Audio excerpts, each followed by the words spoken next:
Goosebumps is rated Y7 because it may be too spooky for kids under 7. Hello folks, hello everyone. So, a Goosebumps video yet again. This one actually is, of course, well, Squid Jib did it. Squid Jib actually just did Shocker on Shock Street, so now I can do as what the title said. Basically, it's going to be talking about the difference between the TV show versus the book. And, because we can throw this in too, also we're going to talk about the movie, how they showed Mantis in the movie as well. One concept that they could have done that at least made it a little bit more sensible than what we all can kind of say what they did. I'll go with the episode because the episode I know so much more of than the book. Yeah. It's kind of funny too. It's like, did I read that book? I'm not sure. I think I just looked at it many times. I just looked at it and like, that's weird.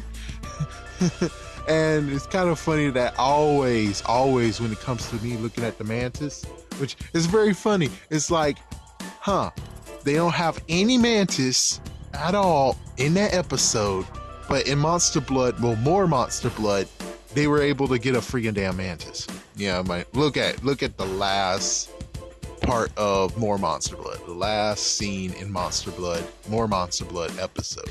You'll see that a freaking Mantis is actually on his coat. Yeah, wrong place to put the Mantis. Yeah, wrong place to put the Mantis. And, well, of course it's like Goosebumps technically because, well, they don't tell you what happens to the Mantis, but I have to believe that chances are the freaking authorities took the Mantis and took him down and then experimented on him.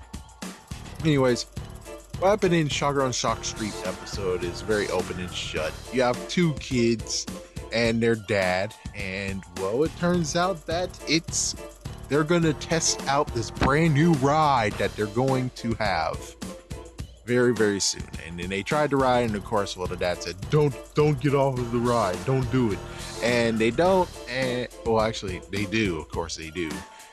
And there's lots of crazy stuff that happens, and eventually we find out that the robots themselves were also, the kids are actually robots, and it turns out the robots themselves were supposed to be a part of the ride as well, I guess. Not sure, but there's also some craziness that was going on with the freaking robots because, well, the robots was saying some things that are pretty weird, like, is mom gonna come? And it's like, what the frick did you just say? It was just like, yeah, he didn't put that in their programming. And of course, well, because it's supposed to be Goosebumps, they actually had to have a nice little twist to it. Well, I guess two, technically, because they're robots, and then they turned on their master / their dad. So, yeah, and he had two other ones getting ready, and the other ones were supposed to be turned off, but they turned themselves back on. So, the robot uprising has begun. Now, as for the book, there's a few things that are completely different. Like, for instance, number one, I don't know, due to casting, I guess, they couldn't get a girl named Linda. Yeah, they couldn't cast someone named Linda. Well, they'll cast someone, they name her Linda, and she just has a small part to play. Instead, they just said, nah, we just use the dad. The dad is good. I mean, the dad, we're already paying money for him. So since we're paying money for him already, why not allow him to be in a little bit more scenes than what he could have been? And that's what happened. It's like, yeah, we'll just pay the dad to do what Linda's doing. And there you go. Because Linda has one little small part. Yeah, that's what that character had. One little small part, and then she disappeared. Now, on the book, as you can see, it's like on the cover of the book, you see a Mantis. Me, I always, because I looked at the episode and not the book, I was like, that is a bunch of bull crap. That Mantis was never in the freaking episode. You lied to me. This cover is a lie. It turns out, no, it's not. Because, well, Squid Jib just revealed that, no, it turns out that there's supposed to be multiples of them. Mantises? I think it's mantises. Yeah, there's multiples of those. And they were actually stepping on them. So they're very, very small. So it's like very small mantis, not a big fat mantis that we see on the cover. Which, the reason why Jake Jacobus decided he just do the mantis instead of making like a ride or something We may never know. But still, it just had a little small part in that book. And sadly, the episode, well, they couldn't really do anything with that, could they? Because, like, and sadly, you can't hear it, but I said in the One Day in Horrorland, is that they had a spider. Yeah, they had a spider in the episode, but also in the episode, there's supposed to be a bunch of ants swarming on someone's leg. But because you can't really tame the ants, there's really no way of actually having them incorporated. And besides, they'll get screwed over by PETA, because in the episode, if they put the mantises in there, the mantis is supposed to be stepped on and squished. So, yeah. And of course, as for the twist ending in that book, it turns out that yes, they're robots, but they're also in a movie. It's like, yes, they're robots and this is a movie. So that's the very funny part. It's like, yeah, they're animatronics. It's the movie that they were shooting in. And yeah, just like Squid Jib said, I think the episode did that very well. The episode rules. Yeah, the episode decides to throw away that concept of, oh, it's a movie as well, and just said, no, this is just going to be a guy who is making a theme park, or at least an attraction to a theme park. He needs test subjects. So instead of getting real humans to be test subjects, he decided to use robots, because at least the good news is that there won't be any suing. They don't have to really pay them anything. Yeah, that's just that part. Now, as for the movie, of course, there's lots of things we can say about the movie. When it comes to the monsters, it easily could just be said, oh, he wrote into the freaking story. No matter what the book's supposed to say, it actually encases and traps a monster. It's like, yeah, it could be something about the freaking Woogie Boogie Man. But it turns out that no, it's about a haunted dance studio. It's like, yeah.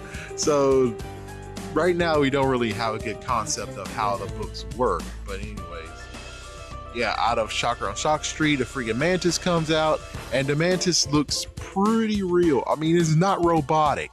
I mean, they could go two routes on this. There's two routes of what they could have done.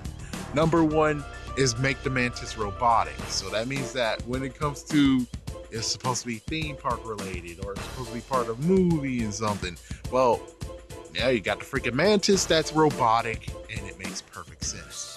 Number two is very simple.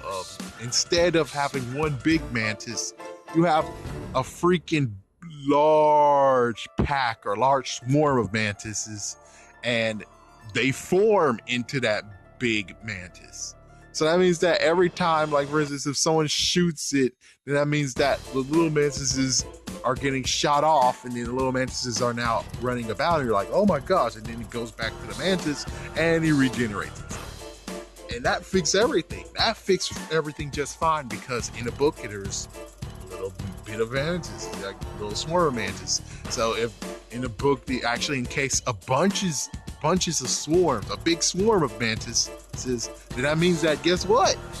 It turns into the big mantis and it's problem solved. No freaking allegations of, dude, you just were looking at the freaking cover of the book and said, okay, that monster is going to be in, instead of actually reading the book and being like, oh, wait. Okay, so I guess, yeah, it's like, yeah, Shocker on Shock Street.